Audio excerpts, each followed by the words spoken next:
Terry, welcome. How are you? Good, Mike. Thanks. How are you? All right, thank you. Terry did a great job this morning at the breakfast. The Met fans loved him. He did a terrific job. And so we've already covered this, but we'll do it again. And that is last night, Terry, what were you thinking for the audience when Carrasco hit Braun late in the game? Well, Mike, as you know in this game, when you hit somebody else's star in a game, especially in a situation where somebody just hit a home run, there's going to be some retaliation of some sort. And the one thing I cannot have happen is have my star player be out of my lineup for any length of time. And David was leading that inning off. It was 8-0, and I just said, tonight is not the night to have this happen, so I took him out. And David's objection was what? Well, his objection was, look, I got to do this. This is part of the game. I got to go up there and take it for the club. And I said, yeah. There'll be another night. There'll be another time, but not tonight, and not when it's 8-0. We can't have you out of the lineup.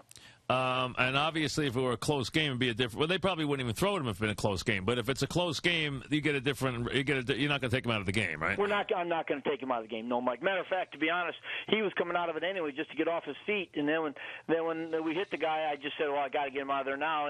And being the true pro he is, he felt he should go up there and take it. All right. Updates on injured guys right now. Let's start with Bay. What's his status? Jason Bay has begun some activities. He's running, he's throwing, he's doing a little bit of core work, and I think that, in a few days he's going to start doing baseball-related things such as taking batting practice. So it looks like he may be 7 to 10 days away. Tejada took more ground balls today. He actually went side to side this morning.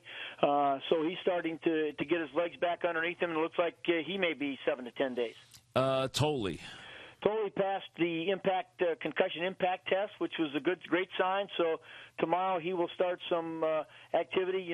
They try to build up your blood pressure a little bit to see how you handle it, and then hopefully by the end of the week he'll start some baseball activities. Is the clock ticking on Ike right now?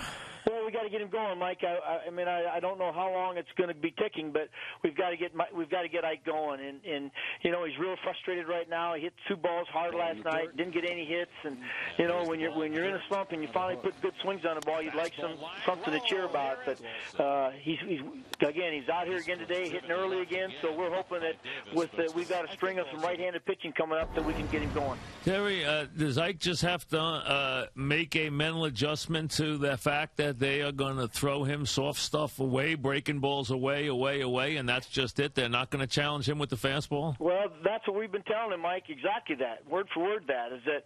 Look, until he shows them, look, I'm going to hit this soft stuff and I'm going to drive it.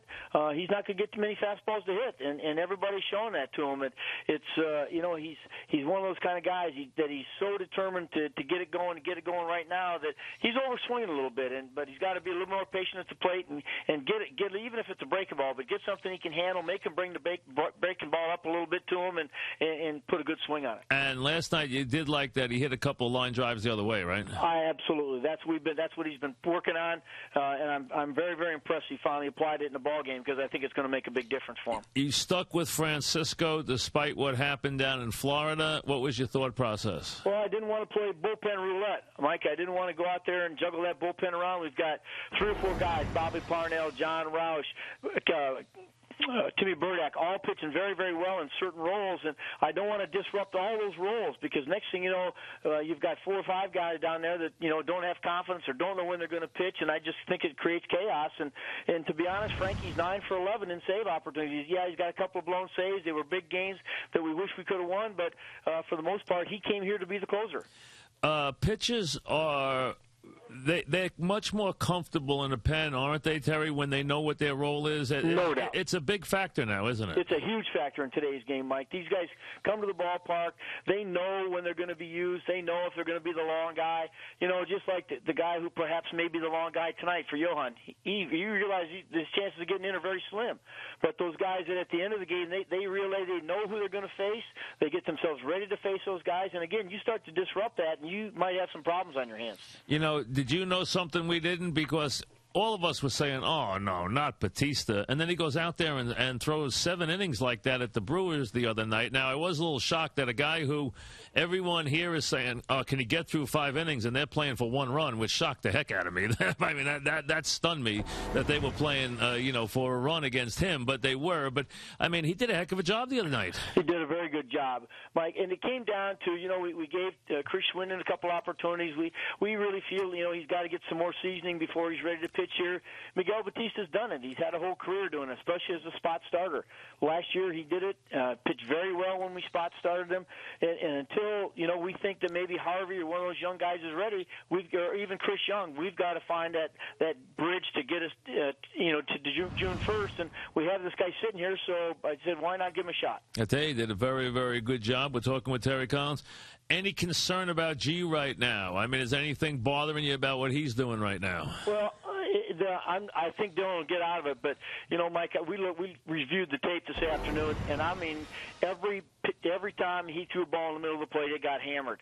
So it goes back to the fact that he's got to be the Dylan G we know, and that's pitch to the corners. And if he misses, you miss off the plate and not in the middle of the plate because he's going to get hit.